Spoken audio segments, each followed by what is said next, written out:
Donc aujourd'hui c'est une très belle journée ensoleillée de février. Comme j'ai vu que on n'avait pas de gel prévu les 4 prochaines nuits, je vais commencer à planter des petits arbustes pour délimiter la partie qui est là-bas, où il y aura un jour des voisins qui vont construire aussi sur le terrain d'à côté. Donc ça nous laisse le temps d'avoir une jolie petite haie comme ça d'ici cet été. Donc là, ce sont des Photinia carré rouge et des Eleagnus. Je les ai choisis parce que c'est ce qu'on trouve le plus courant par ici. Ça pousse à peu près 60 à 70 cm par an. Les Photinia carré rouge ne monteront pas à plus de 2 mètres, 2 mètres 50. Et les Eleagnus peuvent monter jusqu'à 5 mètres, mais ça serait dans très longtemps. Et je compte les tailler un tout petit peu. Je compte vraiment pas faire des grosses tailles et les entretenir pour avoir quelque chose de carré à l'année. Hein. C'est vraiment, je vais laisser faire la nature. Là, nous avons un autre Photinia d'une autre catégorie qui est un peu plus grand, qui peut monter jusqu'à 6 mètres. Mais celui-ci, je vais le placer au bout de la haie. Donc voilà le côté où je vais planter ma petite haie. J'ai déjà commencé par l'endroit où vraiment je compte enlever un peu de vis-à-vis. Alors pour commencer, je vais déjà mesurer. Je vais laisser à peu près 1m20, 1m50 entre chaque. Je vais les placer de façon à voir si ça me convient.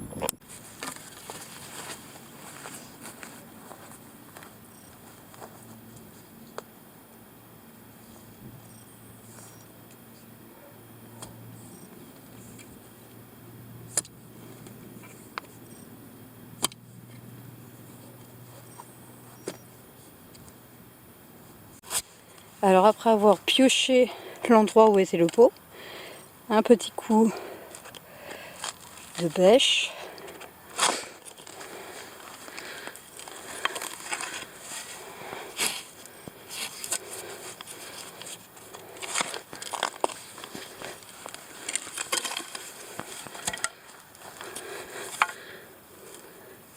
Pas besoin de faire trop profond.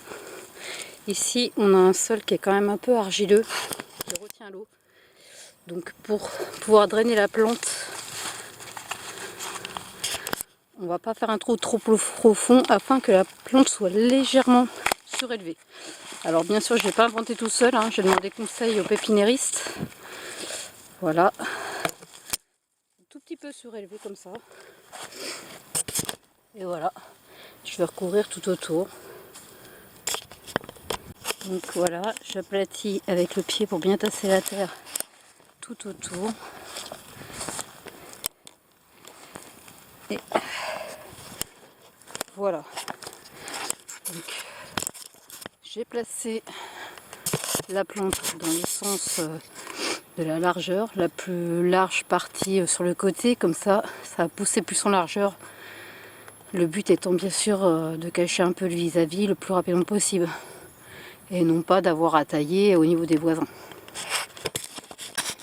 Et voilà le résultat. Donc ça m'a pris à peu près une bonne demi-heure pour planter 10 arbustes. Donc là j'ai mis un Photinia, un Eleagnus, 1 sur 2. Bon, ici j'avais déjà planté les herbes de la pampa, donc j'ai mis un Photinia entre les deux parce que ça va faire une grosse touffe, donc j'ai laissé de la place. J'ai même planté quelques chèvrefeuilles histoire de pas faire tout uniforme partout. Et sinon ici c'est un Photinia, un Eleagnus, 1,50 m de distance entre chaque et 2 mètres entre l'arbuste et le grillage parce que je veux éviter de tailler le maximum. Je veux vraiment un truc sans entretien naturel. Et du coup, plus tard ça atteindra le grillage et chez le voisin, mieux ce sera. Et ici, il va y avoir le coin potager. Donc ça s'arrête ici. Je vais faire une petite clôture et je vous expliquerai ça sur la prochaine vidéo.